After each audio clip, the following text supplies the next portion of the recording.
Hello, and thanks for watching. Welcome to part 3 of Road to Omega, a series of videos covering the WipEout video games, leading up to the release of WipEout Omega Collection on the PlayStation 4. In this video we'll be looking at WipEout 2097, or WipEout XL if you're from the States. The game came out on the PlayStation, the Sega Saturn, and the PC. We're focusing on the PlayStation releases in this video. So the initial game came out in 1996. And here's the artwork, very similar to the first game, done by the Designers Republic. And this is a X-Rental copy, same thing, same artwork.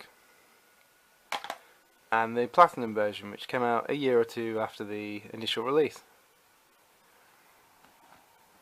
So yeah, we'll just cut across to some gameplay and talk about that a bit. And the Red Bull will be explained. So here we are then, having a look at the game. It's called WipEout 2097 here in the UK, and it was called WipEout XL in the States. Now I'm not sure what the reasoning was for changing the name, but I presume it was something to do with marketing. Maybe XL, they thought that would sell better to the American audience or something. I'm not entirely sure about that. I know the game was originally conceived as an expansion for the original. And pretty soon it became its own thing and was released a year after the original game. Very successful, reviewed very well, basically perfecting what they'd already done in the first game. My personal experience with this game was that I played the demo of it quite a lot before I actually got the main game, and loved it. Just took me a while to get hold of the full game, but when I did, brilliant. Absolutely love this game. So there's the intro. It's a short one, but a very good one. And you probably saw Red Bull pop up in there. So they're a sponsor and they appear in the game in the loading screens. So here we go. Press start. Load time is very quick in this game. It's really nice. And this is a really slick menu. Very similar options to the original game. You can look at race type, arcade. You play this and it's normal race. Basically, if you get golds on the tracks, you unlock more as you progress. Time trial, pretty obvious. This is the two-player mode. It's similar to the first game. You need a link cable, 2 copies of the game, 2 TVs, 2 PlayStations. I said in my previous video I've never been able to do this. It'd be quite cool to try one day maybe, but don't have what you need to do it at the moment. And one-on-one again is the requires the 2-player link up.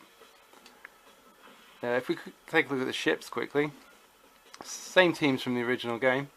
You don't have your pilots anymore, so you've just got the 4 ships there, and you can unlock a prototype Piranha ship eventually, and like the first game, they all have different stats. You can see the stats there on the screen actually, and they really do handle differently. Kyrex in particular is quite heavy.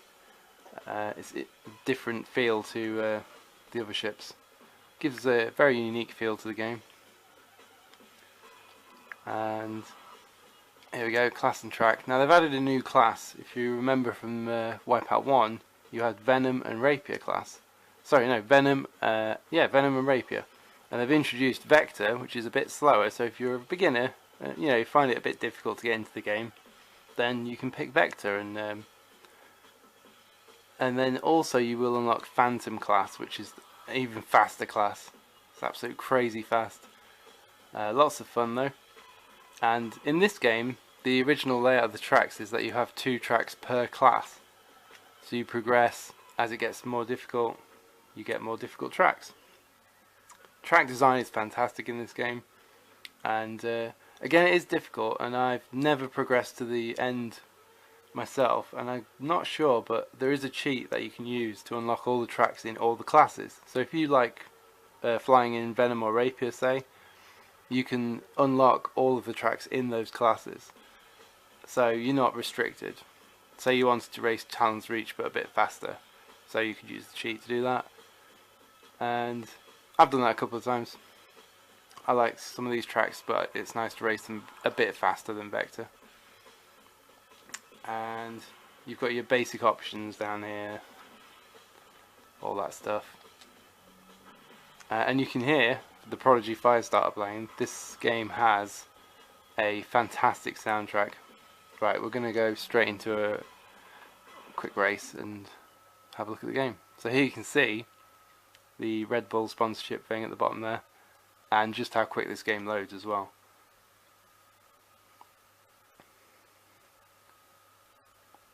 There we go, we're in a race straight away. It's brilliant. Great menu, fast interface, and fast to get into a game.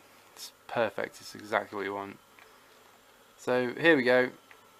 If you are watching this video and not familiar with the series, then it is what you can see right here. It's a futuristic racing game. You race, you pick up weapons off these pads. These blue pads are your speed ups, speed chevrons. Various weapons, offensive, defensive. And the objective is to win. Unlike the first game, you have a time restriction, so you have to hit the checkpoints in time. And also, in the bottom right, you can see your energy. So if you're hit by weapons, obviously that depletes. If you hit your enemies, their energy depletes. You can be destroyed, and you can destroy other ships too. But there are these pit lanes now, where you can replenish your energy. For a lot of the races, if you're quite good at the game, you won't need to use those as much, and it'll make it a lot easier to win the races. But they're there if you need them. And in some of the other ships, like the AG systems in particular, has weak shields, so you might have to pay a visit to them. There's new weapons compared to the first game, like I just destroyed an enemy ship using a plasma bolt.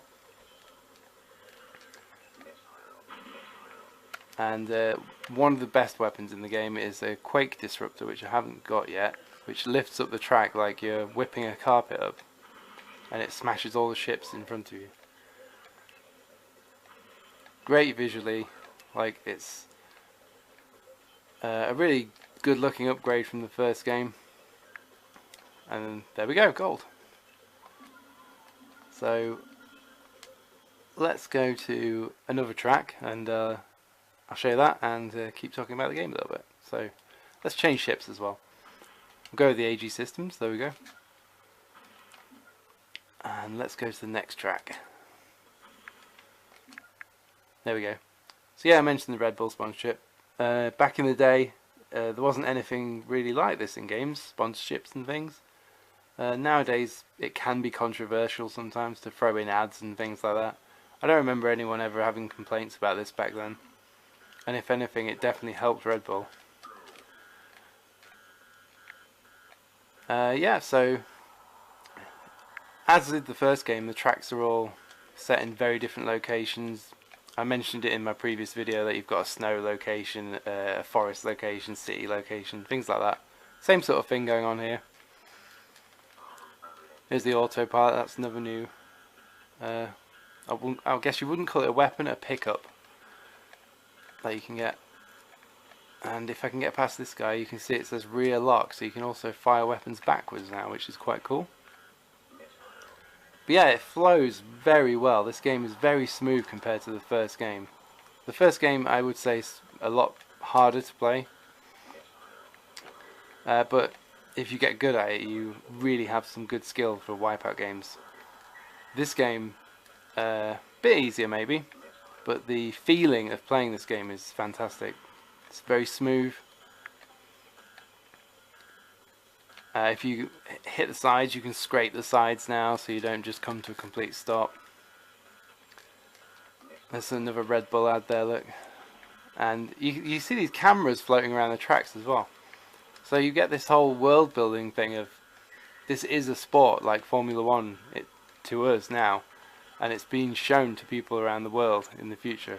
It's really great world building, just little details like that. So yeah, I'm getting a shield energy low warning. I'm on the last lap though, so I'm just going to finish, but the pit lane is right there. So that would be how I would recharge if I needed to.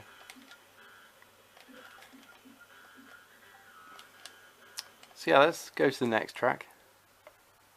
You can see how quick I'm going through these menus and in and out of games. It's just fantastic how quick this game functions.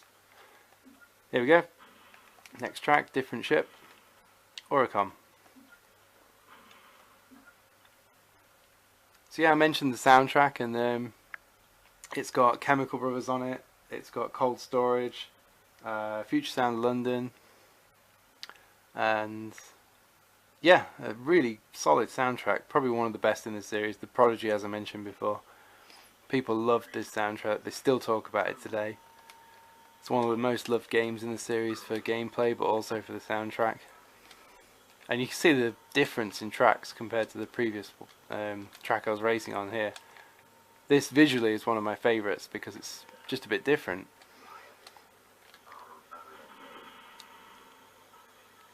That was the worst autopilot ever. I flew straight through all those mines, and now I have no shield energy.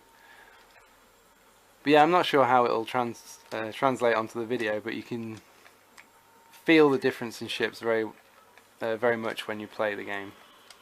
I'm not sure how well that will translate onto camera, but yeah. So yeah, that's this track, and let's cut across to the next one. So here we go, I've switched to the Kyrex ship and I'm on the next track. And yeah, this game has really stood the test of time. It still plays well today. It's still one of the best wipeouts. It's so smooth, it looks good, it's a cool game. It just throws off a cool atmosphere. And yeah, that soundtrack is fantastic.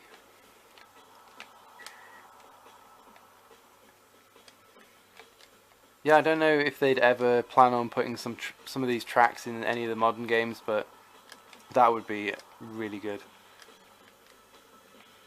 I think people would love it. The same style, the same look, because these tracks, even though they're in different locations, they have a similar style, so it feels like one cohesive world. Like the black and yellow on the tracks and the cameras floating there and everything. The world building in WipEout is pretty good, considering it's a racing game. You don't get that with a lot of other games. But yeah, that's that track. Let's cut to the next one. So here we go, I'm back in the Physar ship and we're on the next track. This track, it might be familiar to some people who've seen the game previously. It's Garda Europa, it's the track that was in the demo. And this is in Rapier class now, so trying to talk and fly this, we'll see how it goes. I've said before in another video, I'm not the best WipEout player in the world. I'll be the first one to admit that. I just really enjoy these games. But yeah, this is a particularly dark track, and it's got good flow to it. Tap on the air brakes, swing it around the corners, feels satisfying when you nail it. And yeah, it's got this great jump at the end here.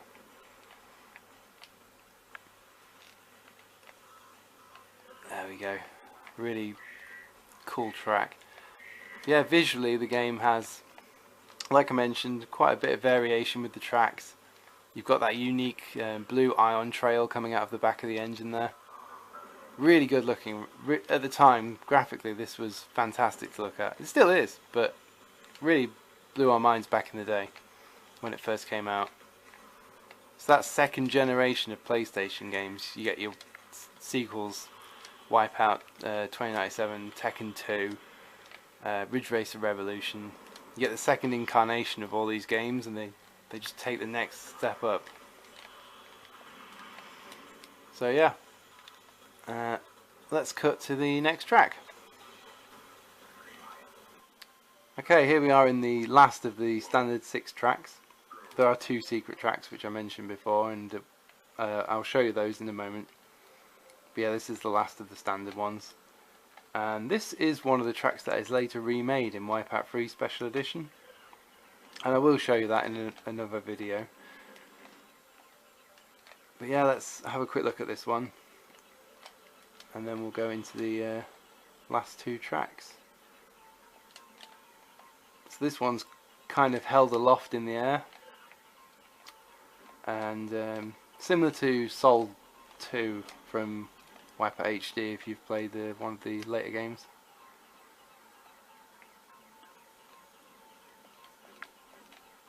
Yeah, that's a quick look at that. Okay, so I'm just going to quickly show you the last two tracks, the secret tracks. This is Vostok Island loading here. You can see there it says Vostok Island on the loading screen. There's always a bit of information about the track you're about to race while it's loading. So in between drinking your Red Bulls you can read that. It's quite a cool touch, throwing a bit of information up. Like I say, that loads so quick you don't really get a chance to read it.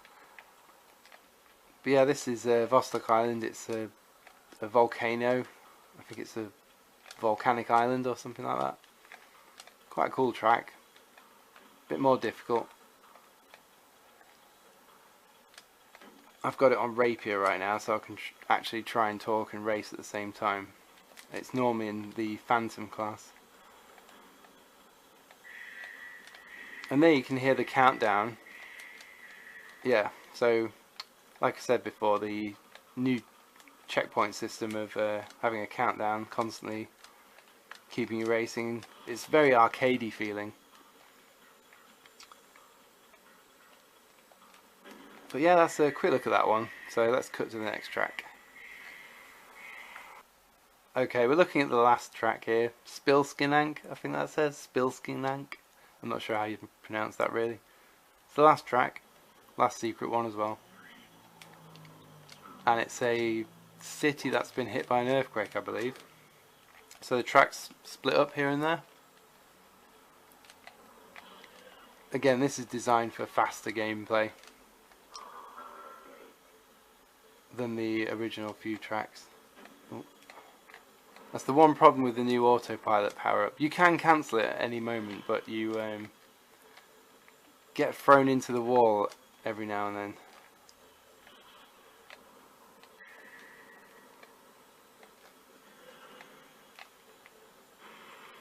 Yeah, no, another dark track, but it is fun. It's just a bit harder to get used to.